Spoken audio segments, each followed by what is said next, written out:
Let's go.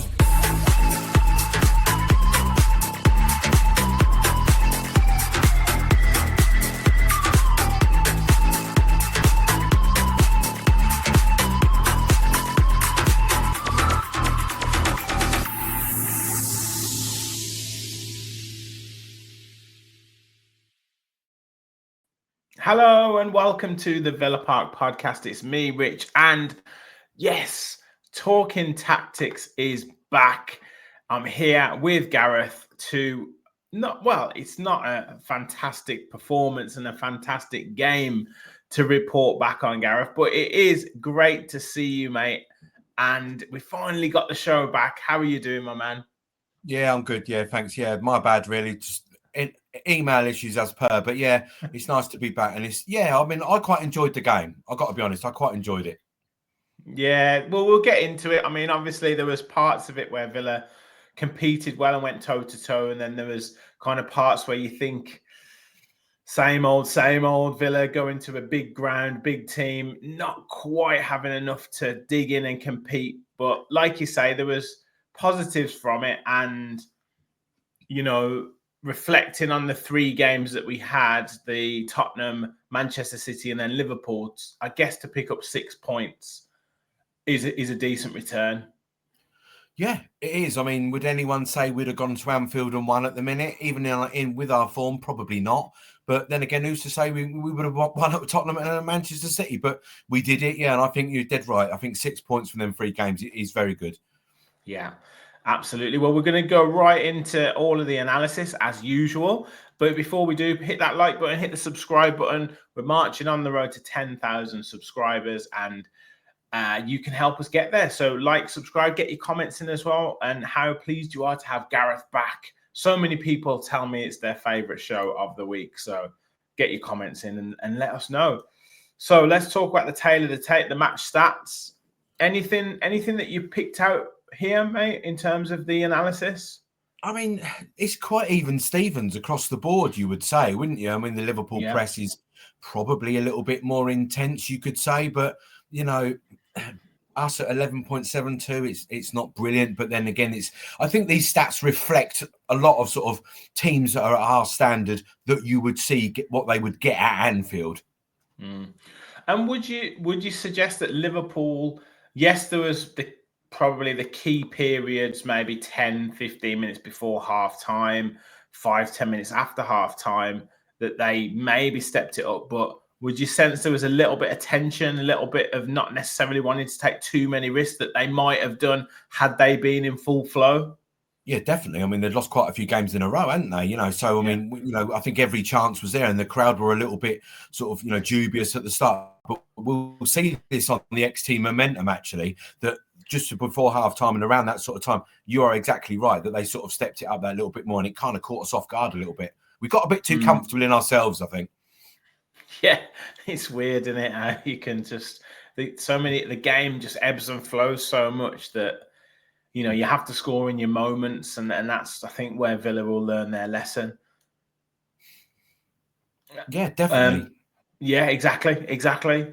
Looking at the passing networks, heavily down the right-hand side for Villa, and I guess quite heavy down the left-hand side for Liverpool. Yeah, they used Andy Robertson a lot, and I think that was the difference, in having him in the side. I think they really wanted him in there for that crossing ability and everything else. And for us, we are tending to use Matty Cash a lot this season down that right-hand side. He's got a little bit better. I think it's fair to say he's not been too bad. But considering when we did these passing networks, Rich, last season, how many times did we see Luca Digne basically doing what Matty Cash is doing, the use of that ball down that left-hand side? And we're seeing the opposite this season. Yeah, interesting. I'll come back to Ollie Watkins because his position in there is interesting. I want to get your thoughts on what's going on there at the minute, but we'll do the sonars and stuff first. And I think that, again, highlights where his positioning was. What's this telling us at the minute in terms of the direction of passes for Villa? Yeah, I just think you can see a lot of backwards sort of wedges there, can't you? Especially when the higher up the pitch we go, we see a lot of backwards passes. But Pau Torres deep line, sort of trying to make things happen, I think. And The reason I think with Ollie Watkins, especially, stay away from Virgil van Dijk. That seemed to be his plan. Did it work? Probably not. He just didn't bully himself enough about, did he? He didn't put himself about enough. And you can see that cluster in midfield. Yeah. I think it's a thing at the minute where he's not getting into the areas where he's going to be most effective to get chances, let alone score goals. And then you look at this Evan Gesson issue as well. It's like, okay, in this particular game, looking at this analysis here, if Watkins is staying out of the way of Van Dijk and edging down that sort of left-hand channel, then someone's got to get up and support him for when he receives the ball or flicks it on or put pressure on Virgil van Dijk. And that you would assume would be Gesson or potentially Morgan Rogers, but there's just no one up there that's going to be anywhere near him to support him.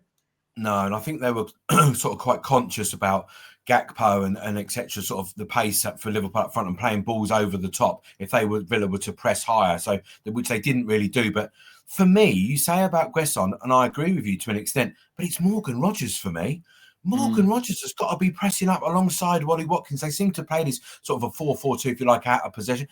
Those two centre forwards have got to be pressing people. The trouble is, do they go wide? What do they do? Do they press wide? Do they press the forward? Do they press the centre halves? They've got to be positionally a little bit better for me.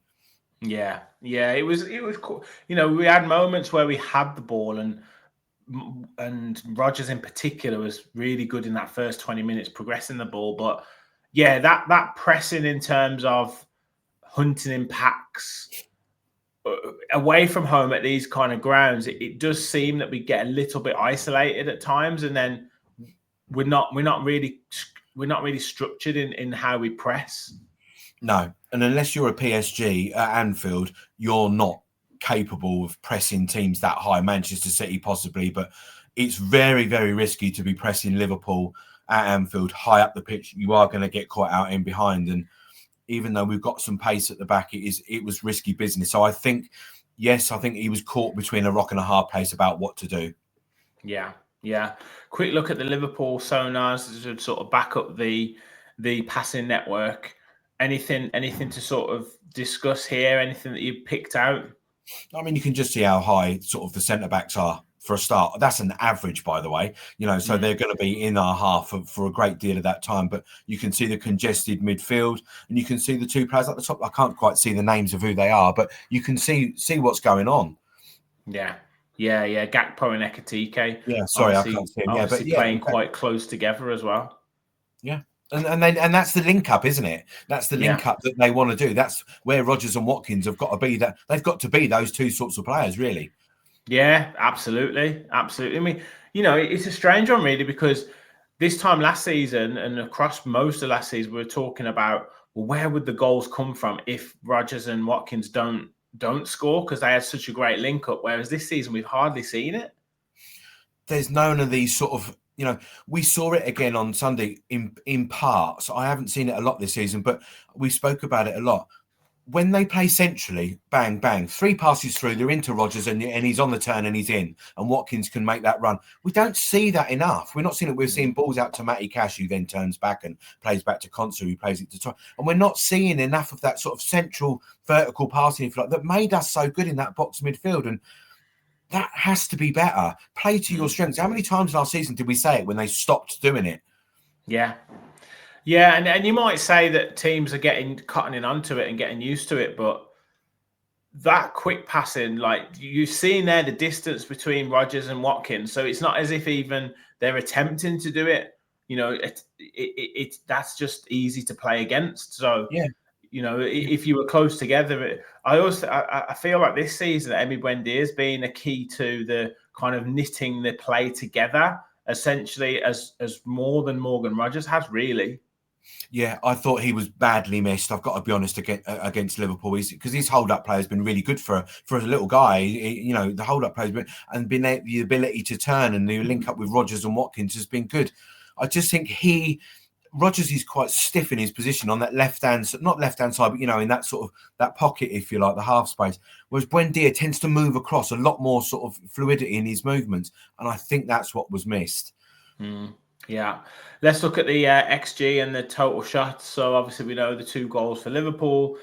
16 shots to Villa's 10, 4 on target to Villa's 3. They did create the 4 big chances, the missed 3 big chances, and Villa didn't create any big chances. How much of the concern is the lack of really good chances that Villa are creating, not just in this game, because you maybe don't expect too many big chances against Liverpool away, but it just in general as well, you know, moving from this, like obviously sort of discuss this game, but then, you know, Villa's sort of lack of chance creation beyond that. Yeah, we're going to sound like broken records once again. How many times towards the end of last season did we say about no big chance or big chances being created and none being taken?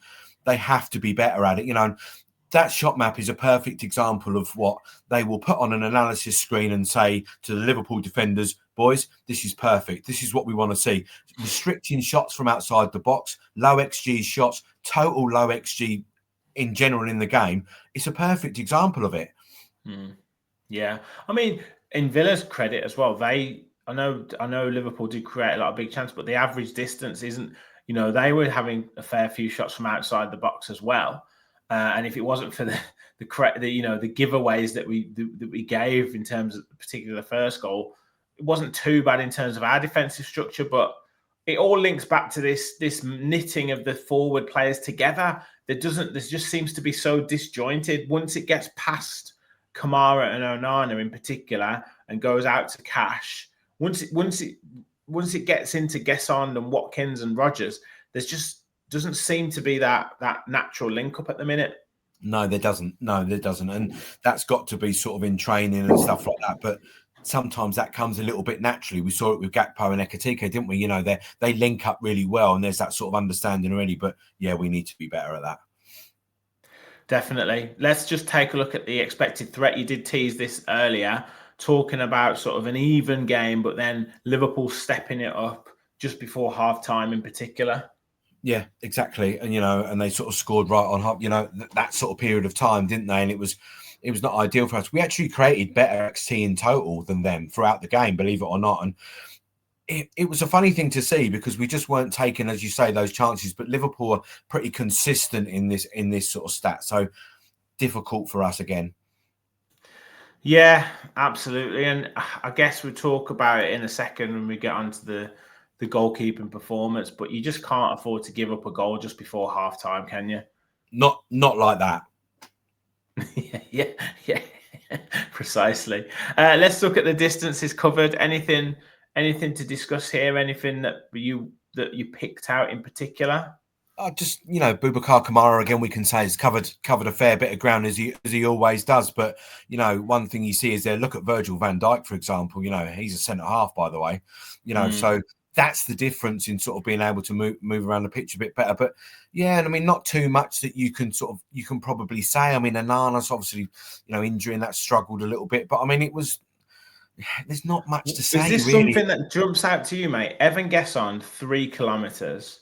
Ollie Watkins, 2.5 kilometres. John McGinn, 3.85 kilometres. Emi Martinez, 3 kilometres. So he's travelled more distance than Watkins and Gesson. Yeah, and this sums it up, doesn't it? There's a lot of, like, I think it goes back to being disjointed a lot of the time as well. You know, like you say, there's certain people that need to do a lot better. And these are the little sort of nuances that you're looking to improve upon to just make that level that little bit higher every week. Yeah. Would that be something that Unai Emery would be telling them to hold their position, to not come deep for the ball, to not move into different areas? Or because that's baffling for the length of time they were on the pitch, 60 to 65 minutes, and just to have that little activity is baffling to me. Yeah, I mean, it comes from a defensive point of view as well. If you're defending a lot, you're holding position, so you are going to run this because you're not having the ball, you're not having to make forward runs, etc., etc. So yeah, it could possibly be that. I think it probably is that, to be honest, in this game, for example. Because the distances have been different for John McGinn, like against Manchester City, for example, very different. So, yeah, I think it is probably more that. Yeah, well, you're being more generous than me, maybe, but yeah. But let's be clear, more effort needs to be put in it. That's clear. Yeah, absolutely. And the goalkeeping, let's get onto that now. So, I mean, Marmadashvili made a couple of good saves, but I think the one off Matty Cash was a great save, but probably expect to make the other ones. Emi Martinez, what can we say about the mistake? Yeah, I mean, yeah, what can we say about it? It's unlike him. This building up from the back again was very, very suspect, wasn't it, against Liverpool? You could see the Liverpool press was starting to get sort of a little bit of a leg up on it, you know. But you just can't make mistakes like that, and he knows that. Yeah, it was just, I think it was the timing of it as well, and the fact that we just didn't heed the warnings, because I think Kamara had given a ball away. I think Torres had given a ball away. We just literally survived an offside shout where the ball went in, and it was just like, you've literally got 3 minutes to half time. I understand you want to do what the manager's told you to do, but I don't think Unai Emery would be telling you to pass the ball across the back with 2 minutes to go to half time. No. And you know, the one criticism that I had, all right, the pass was silly and it went to, but if you notice, instead of just holding his position where he was, he starts to move to the right because he thinks Salah's going to square it. He was really quick to do that. And I thought there was just going to be, after the replay, I thought, why have you gone so far to your right, expecting him to cross it when you must know that there's that gap there. Why were you so quick to do that? Because if he would have gone to his left, he probably would have saved it. But he didn't. He sort of went to his right really quickly. Yeah. It was just heartbreaking. It was just, you just felt your heart just sink when that went in, because you kind of knew that once that first goal goes in, you know, the weight off Liverpool's shoulders, the crowd, everything, the manner of that goal, it just felt like a sense of inevitability that we weren't going to get back into the game. No, I totally agree. I totally agree. Once the first goal goes in, you know, like you say, the crowd get up on it. And there's some relief, isn't there? Because they think, well, we're ahead. We're at Anfield. We're going to win this anyway. Yes, absolutely. Just a quick look at the action zones just to finish up. Anything to be sort of discussed here? I guess it shows a reasonably even game. Liverpool maybe just controlling that midfield a bit more than Villa. Yeah, Gravenberch in there, obviously the one that does all that business for them, and you can see the highs of the Liverpool fullbacks. You know, we spoke about Robertson and we spoke about, you know, on the right hand side with Bradley as well. So it was one of them, wasn't it? It was they just dominated the parts of the pitch that you thought was necessary. But this, again, to go back to Martinez and come on, this passing when there's no options out to Konsa or Torres, this pass into Kamara is just suicide. And you see a lot of teams do it, and they'll get away with it 2 or 3 times. You will get caught out with that because people cotton on to that. It's too easy. Yeah, and it's almost like you kind of need your other midfielder to get it, which I guess is the balance between Boubacar Kamara and Yuri Tillemans in the central midfield area, and Kamara and Onana. You obviously gain presence and power, running power with the ball, and you know the qualities that Onana brings when he's in full flight. You know, look at the Man City game. Look at periods of the game on Saturday. He was still really good and competed.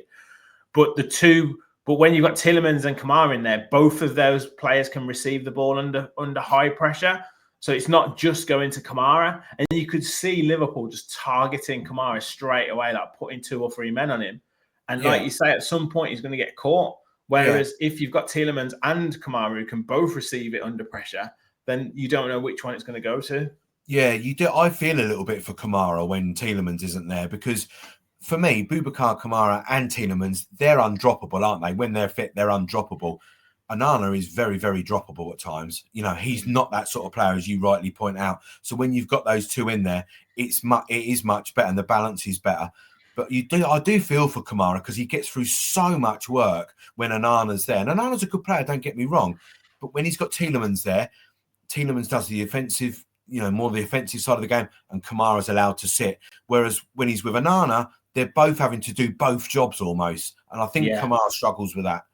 Yeah, you're almost better off with Onana is Martinez just launching it a bit more, and then Onana winning, trying to compete for the second ball. You're better off doing that. And there's loads of teams that are fighting for of just launching it now and fighting for second balls. You're probably better off doing that than trying to continually feed Kamara and try and play out from the back. Yeah, It's exactly that. I can't really add much more to that. I just think you've got to be able to mix this up, because you can't, like I say, that if you can't go wide, sometimes he does go long, but it's rare. Let's be honest. He tends to go into Kamara, who's then bullied or something and gets knocked off the ball. So can they go long to sort of situations? Can they get fullbacks a bit higher and sort of ping one to Dino, who's not bad in the air, by the way?